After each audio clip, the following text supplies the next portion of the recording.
first one. Oh. Go, Roleta! Nako. Ayan na. Sino ito? Sino ito? Ako dito. Ay. Toy. Ay. Si Juan Ponce Enrile po ang tinamaan sa Magic Ruleta. Yes. Okay. Well, rest in peace. Rest in peace. Rest in peace, ganun lang yon. Ang akin, Sa marami akin akong gusto hindi. sabihin. Sige, Jermaine. He lived for 103 years. Mas matanda siya sa aircon, no? 103. Mas matanda siya sa penicillin. 101. Oo, 101. Pero kung may sabi nga doon, I don't know, it's 101, but it's more than 100 years. Oo. No? And in that 100 years, marami siyang ginawa. Isa yung tumatak sa akin nung namuno siya ng San Juan Timber nung panahon ng Marcos. At nung panahon po ng Marcos, doon po natala yung pinakamalalang deforestation in the Diktadoryang Philippines. Marcos to. Hindi pa tama. Diktadoryang Marcos. Pinakamalala po, no? Naubos. Kinalbo ang Naubos. ating mga gubat. 7 million hectares po ang nakalbong kagubatan natin. At isa po sa mga namuno dito at naging general ng logging, si Juan Ponce Enrile. Yun lang po ang masasabi Masarap ko. ang Delimondo corned beef daw. Hindi na ako makain ng Delimondo. Ayaw talaga. Uy, bawal Hindi naman naman daw. What? Tayo sponsor. Hindi ako siguro, Dapat may pangalo pa. dahil Saan na ba yung pangalo ko? dahil nga pumanaw si Juan Ponce Enrile, ngayon inaalala yung kanyang yung buhay at naging papel sa politika. Ang pinaka-pinagluluksaan ko siguro ay sa buong buhay niya ay hindi siya napanagot doon sa kanyang mga krimen sa ating mga kababayan. So bukod doon sa sinabi ni May na siya ay involved bilang crony ng Marcos dictatorship, no, doon sa logging, no, na ngayon sa pagka binabaha tayo, alalahanin niyo din po yan, 'di ba, kung paano kinalbo ang ating mga bundok. Yung kanyang papel din doon sa widely naman na kinikilala na siya yung second man nung panahon ng Marcos, diktadoryang Marcos. Maraming na torture, yes. maraming pinatay, maraming paglabag sa karapatang pantao at napaghirapan yung ating mga mamamayan. At bukod pa doon, nagpatuloy pa ang kwento ni Juan Ponce Enrile, yung kanyang pagiging malupit na tagapag-umpisa ng mga kudeta sa panahon ng Administrasyong Aquino. Eventually, tumakbo yan kasama din ng mga dating mga opisyales ng Marcos dictatorship, no? At eventually din yung pagiging kasangkot sa mga usapin ng korupsyon. Napoli scandal, Napoli diba? scandal. At napalaya sa panahon ni Acquit. Rodrigo Duterte. Duterte. Pero ang nakakalungkot dito ay bagamat lagi natin sinasabi na sana sa afterlife makakuha tayo ng hustisya, na sana mahabol siya doon, no? Ang realization ko kailangan talaga pag tayo habang buhay in our lifetime, paniguraduhin na natin na mananagot sila sa batas. Kasi hindi po tayo makakapag-antay dyan. Ginawa niyo po ang kasalanan sa lupa, dapat kayong managot habang nandito kayo sa lupa. Yeah. Yes. Divine justice is okay, but you also have to have accountability here. Ako, ang gusto ko lang sabihin quickly kasi marami pa tayong nasa Magic Ruleta. Alam mo, medyo nakakaano lang na pag yung public figure ang namatay, bigla na lang nagiging santo eh. Diba? Ang nangyayari kasi dito ay para bang wala na siyang nagawa, puro lang kabutihan na iisip natin. That's part siguro of our culture, pero tama na yung kultura na para bang nawa-whitewash at nare-revise yung kontribusyon nila sa taong bayan. Make no mistake, di ba?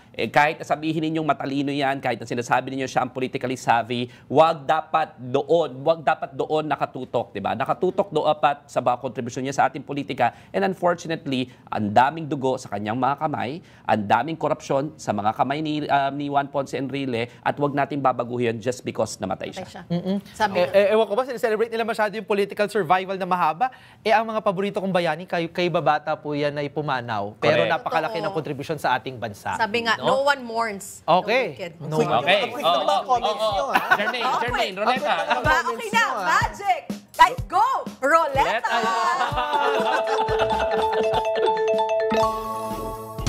Wow! Ayan, Okay. ayan. Ang nabunot naman po natin ay ang dating Vice President at ngayon ay Mayor of Naga City, Leni Robredo. Bakit ba? Bakit Nasa ba balita nasa balita si Mayor Leni. Hinahanap pa rin ba? siya. Pero hindi siya umattend ng event ng OVP? Or nandun siya? Hindi siya Parang hindi umattend. yata siya umattend. Hindi raw siya umattend kasi daw ang inimbitahan lang daw nila yung mga mag-vice president na naging presidente kasi yun daw si Inday Sara. Ay, diba? ganon, may ganon may ganon yung mga angling na sinasabi. nakikita ko online no? So, Hindi, for good reason din. Kasi kung umattend naman doon na si Vice President Leni, magugulat din ako kasi ang kasama mo ay Vice President Joseph Estrada, Gloria Macapagal Arroyo, Inday Sara.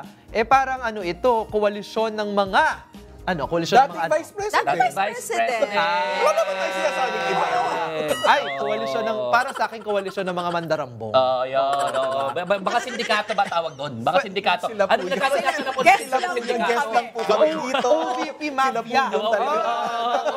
Hindi, Sila pero po yun. Bakit nga ba nasa balita naman si Ma'am Lenny nasa ulit? balita din si Mayor Lenny. Napunta tayo doon sa mga sindikato. Kay Lenny lang tayo. Balik tayo kay Lenny. Pasensya na po, Mayor Lenny, hindi po kayo kasali doon sa sindikato. Hindi Pero po, nasa ma'am, balita siya kasi nung, di ba, pumasok ang bagyong Uwan na talagang napakalakas. Yes. Pinanood ko po si Sandro sa special coverage. Yes, pinanood ng ko si Sandro. DZFM. Thank you so much. That was a week ago. Exactly a week ago. Oo, nakatuto kaming lahat. Pero hinahanap pa rin na siya raw dapat bakit wala raw siya sa Cebu. Mayor ba siya ng Cebu? Ba't hindi nyo hanapin yung mayor nyo doon, yung governor nyo doon, tsaka yung mga binoto ninyo? Kasama yung vice president. Yes, yes. Pinanalo nyo si Sara Duterte. Bakit, di ba? Hindi hanapin nyo doon, hanapin nyo yung mga opisyal. Pero si Lenny Robredo, let's be fair, nandun siya sa Naga at ginagawa niya yung trabaho niya. Ba't siya nasa Naga? Kasi mayor po siya ng Naga. Hindi, At meron din siyang sinabi, ha? Anong sinabi? Sinabi niyo doon na wag sana tayong masanay. Sanay. Tama. Right. Huwag sana tayo masasanay sa ganito. Kasi hindi naman talaga deserve ng mga Pilipino na every time na lang na may bagyo, resiliency na lang, kaya to ng mga Pilipino kahit na meron daw sakuna, nakangiti. Hindi na po uso. Hindi na po uso. We demand results from our public servants. Tama. Uy, no? English yun, no? Oo. Sa Tagalog, magsiayos po kayo dyan mga nakaupo. Next na Okay. daw, nagagalit sa mga Next nasa... na. Sige, sunod kay Okay, Mayor go, Lenny. Rolata. Ay, sige. Ayan. Yan. Dolomite Beach. Dolomite. Sino Dolomite gusto? Beach, very short. Narinig ko kay Congressman Terry Ridon, diba? Na bubuksan na muli ang investigasyon sa patungkol sa Dolomite Beach, diba? Hindi lahat ng maganda, tama, ha? Oo. So kung sinasabi nung iba na mapaganda yan, tama yan. Napaganda Kasi ba? there are, hindi ko Hindi din sure. maganda. Hindi ko sure. Kailangan, Alam niyo, kailangan- try Hindi, baka nakiklaim kasi Na-try niyo area na ba na yan. nandyan? Hindi. Ang liit kaya Oo, dyan. si Beth. Pag sinasabi nila sa mga camera, mas maganda raw kaysa nung maraming basura. Sige, fine. Hindi lahat ng tatapon mo dyan, kung 300 million yan, that 300 million could have been used somewhere else, especially during the time of the pandemic. Hindi lang po pinag-uusapan dito kung maganda yan. Ang pinag-uusapan dito was that a responsible way of using taxpayers' money at the precise moment na yung pinakamalaking krisis na hinarap ng sanlibutan, yung pandemic. Oo, at bukod sa kung tamang paggamit ba ng pera, baka meron ding kumita dito Correct. sa Dolomite Beach. At kinalbo yan nanggaling sa Cebu. Oh, ayan. Yes. Nakita niyo ang Totoo. bagyo, nanggaling sa Cebu raw yan, Dolomite na yan, kinalbo yung bundok, kaya tapos nagkaroon ng baha-baha dahil sa Cebu, di ba? So, ano yung link na yon? Hindi pa tayo sigurado, pero kaya nga natin kailangan imbestigahan. So, huwag tayo yung blind defense of certain policies just because it was implemented by adults. Sa mga kasama namin dyan sa Quirino Grandstand, baka gusto nyo pong silipin. Dalaw-dalaw. Dalaw-dalawin yung Dolomite Beach. Kung gaano So, sa mag-sunbaking po tayo dyan, ng mga nasa luneta. Oh, ikaw Okay, na go. Go, Roletta! Ay, ano yan? Bundok Ay! na naman. Bundok Ano naman? Monterrazas yata. Monterrazas. Ito yung Oo, kakasabi ko lang. proyekto ni Slater Young. Sinasabi, di ba? Oo. Ano masasabi mo dyan? Ang akin kasi, may isa ko lagi sinasabi dito, huwag niyong baguhin ang kabundukan, hayaan niyo ang kabundukan ang bumago sa inyo. Pwede din. Yan. Ito na environmental advocate ko talaga tong si Jermaine. Yeah. Hindi, para sa akin, di ba, let's be careful and hindi lang naman yung Pilipinas ang merong experience nito, no? Ang may experience nito, napakarami sa buong mundo, yung tinatawag nating greenwashing. Di ba? Kasi yung para bang sinasabi na green project ito, automatically okay na. Nakita natin, grabe yung baha, grabe daw yung putek, di ba? Tapos, sino mapapanagot, no? Kailangan talaga imbestigahan ito, kailangan mapanagot ang kailangan managot. Tsaka usapin din kasi ito ng class or uri. Exactly. Kasi ang ibig sabihin nito ay, para sa iilan na may kakayahan na gumawa ng napakagandang mga bahay, tapos sa bundok na may epekto kanino? Sa mga mahihirap, sa mga walang kakayahan na bumili ng sariling ganong mga property. So, ang tanong din kasi ay, para kanino ba ang likas na yaman ng ating bansa? Para lang ba sa iilan na may kaya? At syempre, ang susunod na tanong dyan ay, bakit hindi pinoprotektahan ng ating pamahalaan yung karapatan ng ating mga kababayan, pati na din yung likas na Alam mo, yaman? Alam mo, minsan gusto ko na sabihin, dapat may legal entity ang mga ang mga kagubatan, O, tama. ang mga kabundukan, Tama, para oo. na proprotektahan sila. Kasi sino ba nagde-defend sa kanila? I Wala nominate eh. you as a representative Hindi, of lagyan the natin ng hindi kasi dapat naman talaga tayo Wala dumidepensa sa eh. kanila. Lagyan Wala natin ng talaga. lagyan natin ng swimming pool yung chocolate hills sa na iba na naman usapan. Go Rolette! Go Rolette! Go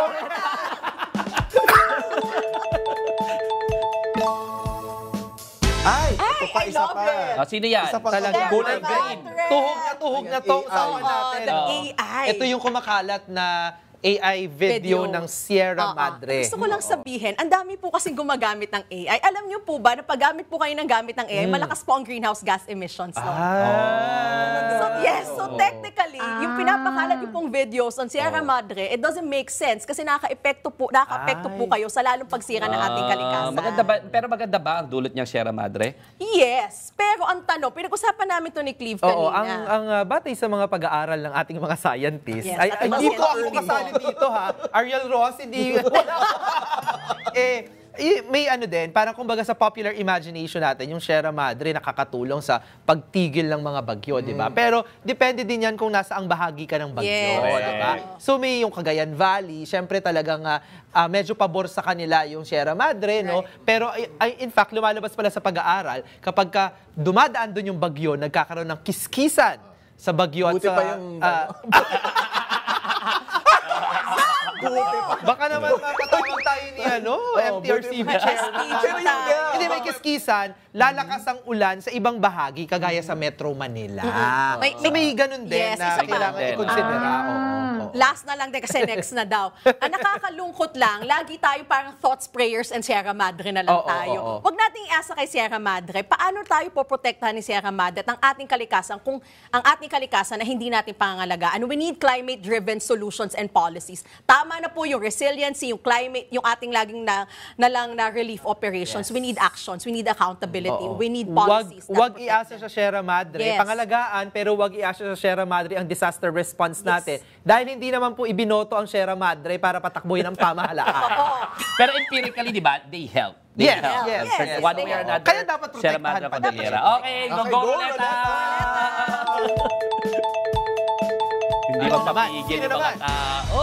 Sino okay. ito? Sino ito? Hindi Ito, ko mabukaan. Governor Isabela. Albano. Albano. Ito yung governor ng Isabela. Yes. Ito ang Chill lang example ng kung si Governor Albano yung masusunod, iasa niya na lang siya Sierra Madre ang lahat. No? Thoughts and prayers na lang talaga ito nga tayo. usapin kasi nga Hindi raw sinabi. pwede gumawa ng Noah's Ark. Oh, diba? Ang gobyerno. Wala naman Diba? po nagpapagawa Oo. sa inyo ng Noah's Ark. At saka di ba nagbabakasyon ito? Nasaan daw siya? Nasa ibang bansa, no? I think Para nasa ba? Germany. Germany, nung panahon ng bagyo, at kasi nabook na raw yun at naka-leave na raw, mga ganyan. Di ba? Ano ba trabaho ninyo? Pag sakuna, nakabakasyon, dapat bumalik kayo dito. Hindi You're naman, public servants. hindi naman daw niya mapipigilan yung epekto ng bagyo. Ano yung claim? Hindi na raw. Wala namang nagsasabing pipigilan niya ang Pigilan niya, bagyo. hindi naman siya gagano, Oo. kasi Yung- ba? yung- I-stop! Hindi. I-stop! Ay, nakakulong na kaya pala hindi Ayun, pitigil. pero ang inaasahan natin sa lokal na Wala po yun. pamahalaan, Wala po kami. Oh. Hindi talang tayo. Buti na lang hindi tayo nagsishare. ang inaasahan po namin Governor Albano sa lokal na pamahalaan tulungan niyo po yung inyong mga kababayan na maging handa, 'di ba? Yung evacuation area, Yes, yes. yung defense din mismo sa mga vulnerable na lugar, 'di ba? Ito ba yung mga bahain, ito ba yung may mga flash floods, no? Kaya po dapat present kayo sa Exactly. Yun, sa akin, let's just make it a norm.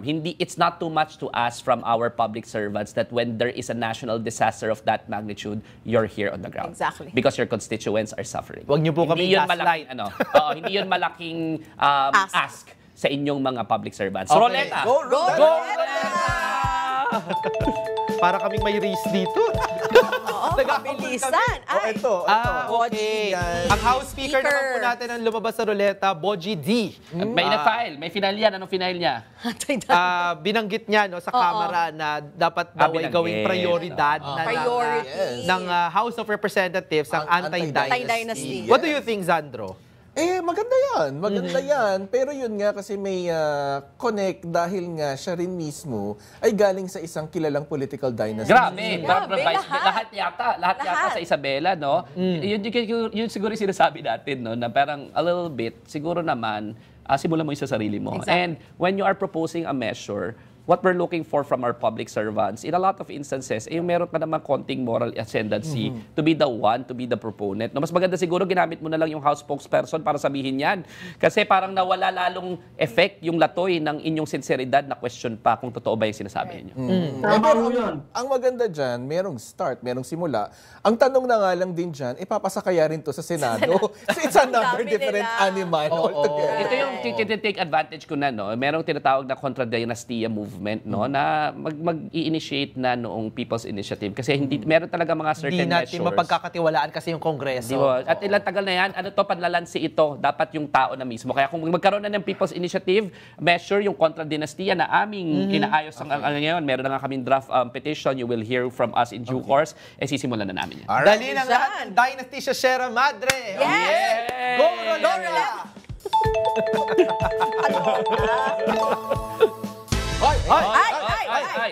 Tandem, twins. Ito po naman ang balita. Seasons. Mag-ina ba yan? Mag-ina. Mag-ina yata yan. Medyo magkamukha, Medyo magkamukha. Like mother, like daughter. Talagang guest lang tayo dito talaga. Hindi, sila po yung laman ng balita, Senator Amy Marcos at Senator Camille Villar, dahil sila yung top spender batay dun sa SOSE o yung Yes. gastos nila noong 2025 elections, diba? Magkano ang gastos? Mga 175M and then 175M daw. 139. Naniniwala ba kayo na ilang ginastos sa dami ng mga billboards ni Camille Villar? At i-question lang naman yun, di ba? Nagtatanong naman tayo kasi may mga nagsasabi, may nag-approximate daw, 2 bilyon ang Yes. ginastos, di ba? But Hindi sobra naman namang malayo kasi understated. pinakamaraming hindi yan chismis, yan ay galing sa PCIJ. Philippine PCIJ, Center of Investigative diba? Journalism na in-estimate base doon sa mga lumabas nilang commercial, mga investment din sa mga patalasta sa digital media, halos 2 bilyon. Halos 2 bilyon. Hindi ko pala yung imahinasyon. No? At sabi mismo ng Philippine Center for Investigative Journalism, yan ang approximate cost. So, 175. Ito nga yung sinasabi natin na pag-uusapan natin mamaya sa segment na Balat Sibuyas. Yes. Yung mga nilalagay ba dyan sa SOSE, automatic pa paniniwalaan na natin, di ba? Pero sila raw ang biggest spenders, 175 lang daw. Ako lang, hindi ako naniniwala. Hindi ako naniniwala na yan ang ginastos Okay, nila. so Huwag nyo na po kami Later. kutukin. Imayin natin yan mamaya. Sige. Wag gawing hindi matalino yung taong bayan ha. Kung tingin ninyo kaya nyo kaming utuin, utuin nyo na lang po ang mga sarili ninyo. Balikan natin ang SOSE mamaya Yan. kasi marami Okay, pa yan. go, Ay, Roletta. Roletta. Ay, dito pa. Ay. Oy. Si Zaldi Congressman Zaldico. Ayan. Ayan. Di siguro naman Pero dito teka pwede lang. mahaba. Siya ba talaga yan? Alam mo, Ganyo. masabi ko talagang May agad- kila. Hindi, tsaka baka AI. Kasi naku, masama sa environment po yung AI yung nabunot ninyo. Hindi sabi nila, di ba? Isa nga sa kontrobersiya. Hindi pwedeng naniniwala lang tayo sa isang video na lumabas. Kaya nga kailangan padaanin mo yan sa proseso sa ating usapang legal, di ba? At kailangan makross-examine yan. They do it under oath para they will face the consequences, di ba? Of their actions. Pero yung video mismo, meron yung authentication process. Right. Kasi Dapat. pwede namang i-AI na lang yan. Hindi pwedeng maglabas na lang ako ng kung anong akusasyon online tapos okay na iyon. No? That cannot be used as the basis for us to do drastic measures. Hindi ko sinasabing huwag imbestigahan yung mga taong dinadawit niya. Ang sinasabi ko, padaanin sa proseso at kung kailangan silang matanggal, meron naman tayong accountability mechanisms under the law and under the Constitution. No? So huwag nating sabihin na, para bang pinagtatanggol? Wala tayong balak ipagtanggol dito sa programa na ito at even outside, yung mga kailangan managot na yan. Kung kailangan panagutin, kailangan pakinggan ang testimonya ni Zaldico, pero sa tamang paraan.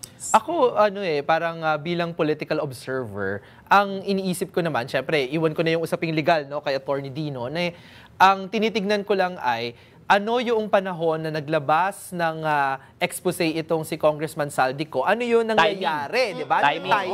Kasi ganyan, pag political observer, ano yung mga iba't ibang mga political developments. Mukhang lumalabas ay, inilabas ito sa panahon ng bago magkaroon ng rally, itong rally ng Friday. Iglesia ni Cristo, di ba? At may mga usapin na ang pinaka-objective daw ng rally na ito ay patalsikin si Marcos. Nag-i-imagine na nga sa Twitter meron na silang presidente, si Sara Duterte. Uy, wag naman. Ako po, di ba? Yaan. So para bang, it's a part of that plan, no? Na bahagi ito ng Duterte script. Pero ang gusto ko lang masabi, pwede pa natin ito quickly balikan. nga lang daw. Balikan Sana ba yung- mamaya. Ang gusto ko lang sabihin ay, hindi sila masyadong magaling talagang gumawa ng script dyan sa kampong yan, no? Medyo hindi brainy. Pero sinasabi mo ba, may Oo. kumakamada nito? Ay, meron. Kasi parang, Meron. Orly Goteza, hindi mag-match na lang dyan sa script ni Zaldico. Dalawa na lang kayo magmamatch ng script nyo, hindi pa nagkatugma-tugma, di ba? Parang, tapos yung mga dating mga videos na pinapakalat ng mga cocaine news, mga ganyan. Kumbaga, Kami naman din po ay gusto din na sana naming malaman ng katotohanan. Pero po kung ang inyo pong ibibenta sa aming kwento ay ganyan, hindi magtugma-tugma, mahirap. Last na, kasi hindi ko mapigilan ang sarili ko. Last na. Ito lang sabi niya, hindi raw siya kumita ng kahit na piso dito. Yun na nga. Sino ba Kwentong ginuloko nito? barbero. So ginawa mong libre lahat, nag-authorize ka ng isang grand-scale kleptocracy and theft in our national coffers for free. Yun yung una mong sinasabi na wala kang pakinabang. Pangalawa, sinasabi mo na sumunod ka lang kay Martin Romualdez at kay Bongbong Marcos. No? Hindi ka po binabayaran bilang isang congressman at chairman ng Appropriations Committee para maging sunod-sunuran lamang. Hindi po tayo nag-elect ng hari. Wala pong hari dito. Gawin mo ang trabaho mo. At the very least, ang kinonfess mo ay wala kang kwentang public servant. Tama ho yun. Uwi na! Uwi na! Go, Uwi na! Uwi na! Sabi ko! Go Roleta pala. May isa pa. May isa pa. Saan? Yes, ayan. Dino, Cliff, Ay. Richard, and Daddy Robin. Carlo, hello. Balita ko meron kayong bagong show. With due respect, so balita ko meron kayong pa-couch. So kailan niyo ba ako iimbitahan dyan? Sana po makapunta ako soon. And sana ma-meet ko kayong lahat. So, yeah, congratulations po sa bago niyong program. Wow! Ayan, thank you so much, Fred Escanio. Yan ang aking surprise para sa inyo. Kay Daddy Robin. At siguro, sufficient incentive na for Robin na bumalik sa ating pa-couch. Yes.